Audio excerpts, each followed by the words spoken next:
Aujourd'hui, je suis au CDI du collège à Lilou. Elle a 15 ans, elle est en 3e. C'est ça. Elle joue de la guitare et elle a même écrit un livre qui est là. On en parlera un petit peu tout à l'heure.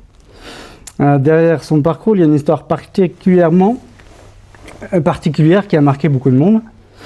Mais aujourd'hui, j'ai surtout envie de découvrir qui est Lilou. Alors, nous sommes dans ton collège aujourd'hui. Qu'est-ce que ce lieu représente pour toi? Ici, ça fait depuis 4 ans que je suis dans ce collège. Et le CDI, ça a toujours été un moment où on pouvait tous se retrouver, ou soit dans la salle de réunion pour réviser ou lire, ce qui est très important à notre âge de lire du coup. Donc cet endroit, c'est un endroit de partage et on a la chance d'avoir une professeure documentaliste aussi géniale et qui est toujours prête pour nous aider. Et voilà. Mmh.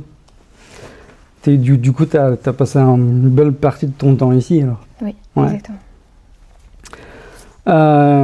Qu'est-ce que tu préfères dans ta vie au collège?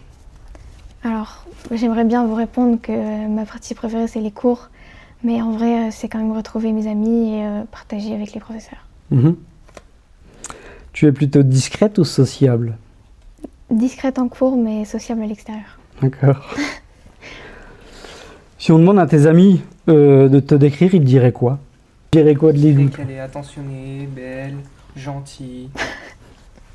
Bref, elle est incroyable. Ça te gêne un peu, non? Non, ça va. Pour les personnes qui ne connaissent pas, qui est Lilou aujourd'hui? Je dirais que je suis toujours prête à écouter les gens. Et si quelqu'un a besoin d'aide, moi je pourrais toujours m'adapter pour essayer. Qu'est-ce qui te passionne le plus actuellement? Dans ma vie, ce qui me passionne le plus, c'est la musique. C'est un moment où je peux m'évader et voilà. Un peu aussi peut-être avec tes amis? Non? Ah oui, évidemment aussi, mes amis, j'adore sortir, faire le bordel quoi. Comment ça le bordel? Non, pas vraiment, mais... Genre tu vas en ville, tu vas faire le bordel? Non, pas vraiment. Rire, s'amuser quoi. Ah d'accord. Qu'est-ce que tu aimes faire quand tu as du temps pour toi? Alors, Vraiment que pour toi? J'adore me maquiller, Ouais. donc prendre soin de moi parce que c'est important. Voilà. Et du coup, écouter de la musique surtout. Mmh. Quel est ton plus grand rêve aujourd'hui? Mon plus grand rêve, je dirais que... Je pense que le plus grand rêve de tout le monde, c'est de changer le monde. Mais après, maintenant, on est dans une époque où c'est assez compliqué. Donc, à travers mon livre, ce qui serait bien, c'est d'aider les gens dans le besoin. C'est ton plus grand rêve aujourd'hui, d'aider un petit peu D'aider du coup les gens qui ont qui en ont besoin. Comment justement as-tu vécu cette période quand tout a commencé? Alors, quand ça a commencé, quand on est enfant, on ne se rend pas compte de ce qui se passe. Genre, quand moi on me l'a dit que j'étais malade, j'y croyais pas forcément, c'était assez flou, parce que à 6 ans on pense pas à mourir, à tout ça. Donc c'était assez flou. Mmh.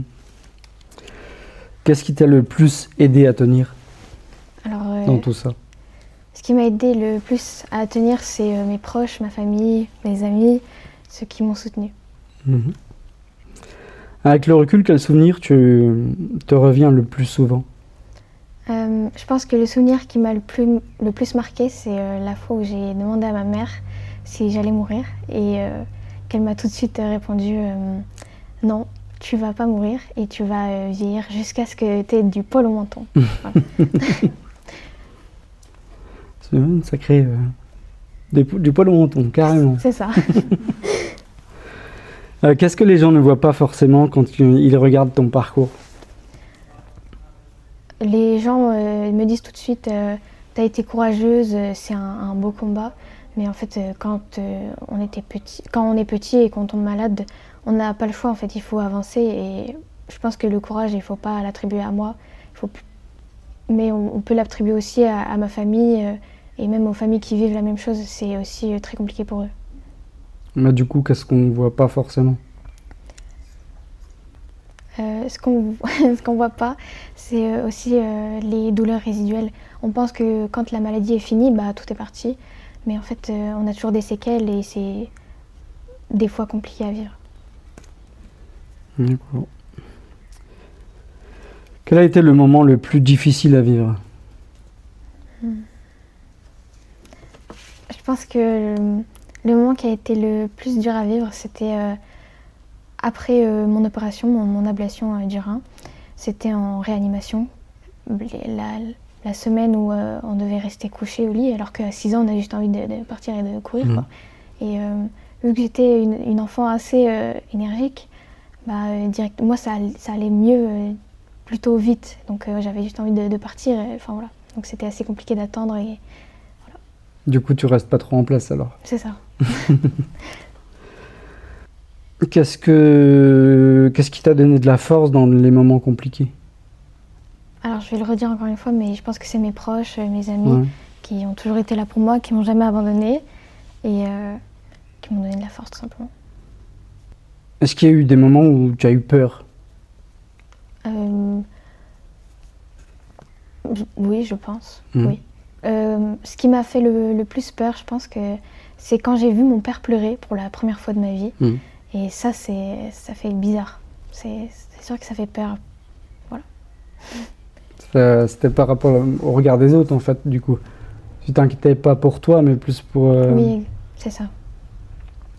Y a-t-il quelque chose qui t'inquiète encore aujourd'hui? Alors, je dirais que maintenant, c'est plus une peur constante de retomber malade parce qu'on a des contrôles tous les 1 an, mais on y pense quand même assez souvent. Donc, j'ai plus peur, mais quand même un peu d'appréhension à chaque fois qu'il y a un bilan. Mhm. Qu'est-ce qui t'aide à garder confiance? La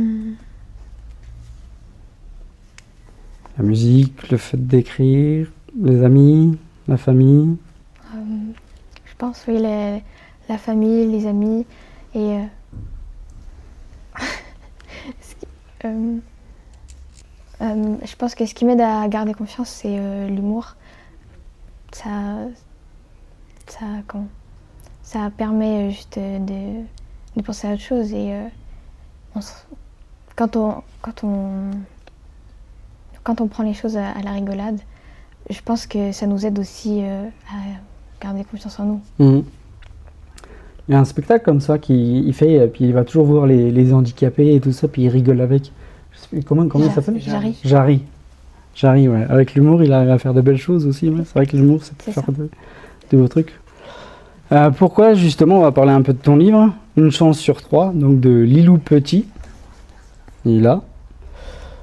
Pourquoi tu as décidé d'écrire un livre? Est-ce que tu tenais un journal intime ou du coup, tu as mis plusieurs idées en place ou, Alors, moi j'ai toujours eu un journal intime, c'est vrai, mais pendant ma maladie, j'avais pas forcément l'occasion de m'en servir. Mhm. Mais c'est ma mère plutôt qui écrivait quand j'étais malade, parce qu'elle avait aussi elle y avait aussi pensé au fait d'écrire un livre.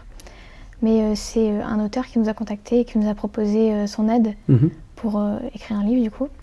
Et on a tout de suite accepté parce que c'était une porte qui s'ouvrait à nous pour partager notre histoire et aider les personnes qui en avaient sûrement besoin. Et en gros, si tu devrais le résumer, tu racontes donc ton parcours? Oui, donc c'est un livre témoignage, ça prend mon point de vue, le point de vue de ma famille, comment ils l'ont vécu. Et c'est bien parce que c'est un livre qui finit bien, parce qu'on en a le résultat et c'est un livre qui redonne du courage et D'espoir. voilà, exactement. Quel message aimerais-tu adresser à d'autres jeunes qui traversent une épreuve difficile? Je dirais qu'il faut jamais abandonner. Je sais que c'est facile à dire, mais moins facile à faire. Mais c'est vraiment le message qu'il faut faire passer, c'est qu'il ne faut jamais abandonner, jamais faiblir, même si c'est compliqué, parce qu'on a des proches autour de nous et qui comptent sur nous. Donc voilà. Qu'est-ce que cette expérience t'a appris sur la vie? Je dirais que ça m'a appris la vie parce que ça m'a appris tout de suite les mauvais côtés et maintenant j'en vois que les bons. Donc voilà. Ok. Bah super. Eh ben écoute, merci Lilou. De rien. Et merci Non, la Nada.